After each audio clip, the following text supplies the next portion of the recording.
Hi, this is Neil's Han Dynasty coming to you live from the basement here in Vallejo, America. Go.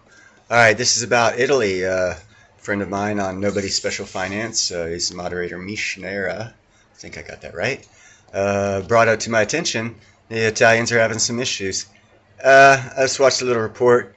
It sounds like it can easily be resolved, and it's more of a personality dispute against people in power is what it sounds like, but we'll let you guys decide for yourself. I got Gandalf here messing with my feet.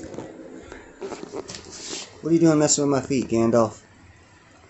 He won't let me walk.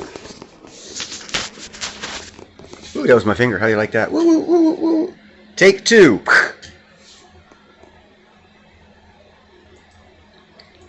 Only means bad news.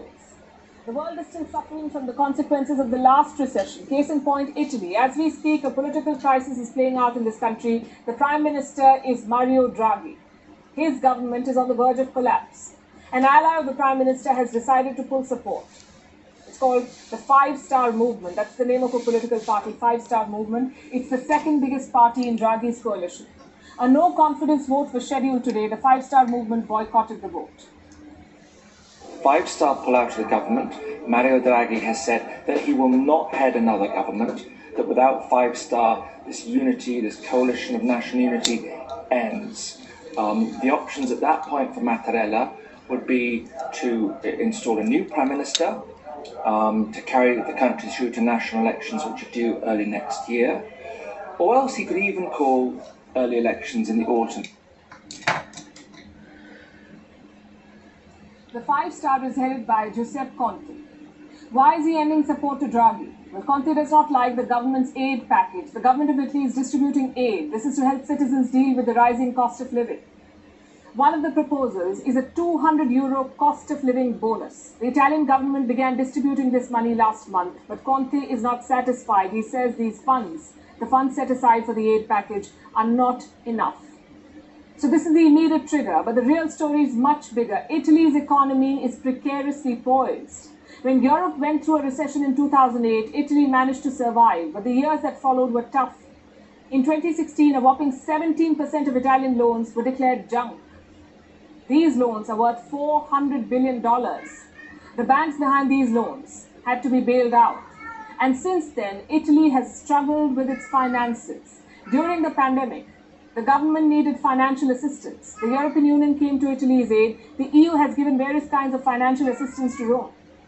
How much money are we talking about? More than $200 billion.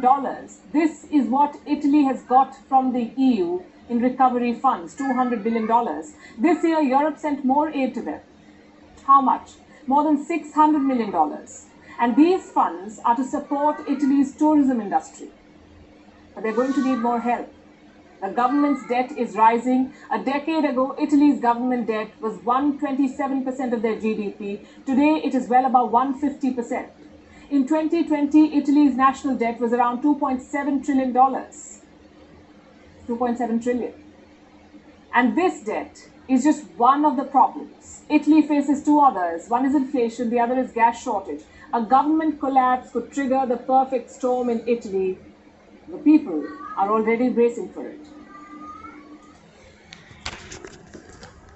Sounds like it could teeter-totter either way. Not quite sure. What you're hearing in the background is my loud-mouthed kitty cat Gandalf, and he is wanting to get outside. Well, she's not allowed outside, but I do open a window and let him talk to his other girlfriend. And that's why this little guy here is meowing his head off and won't leave me alone.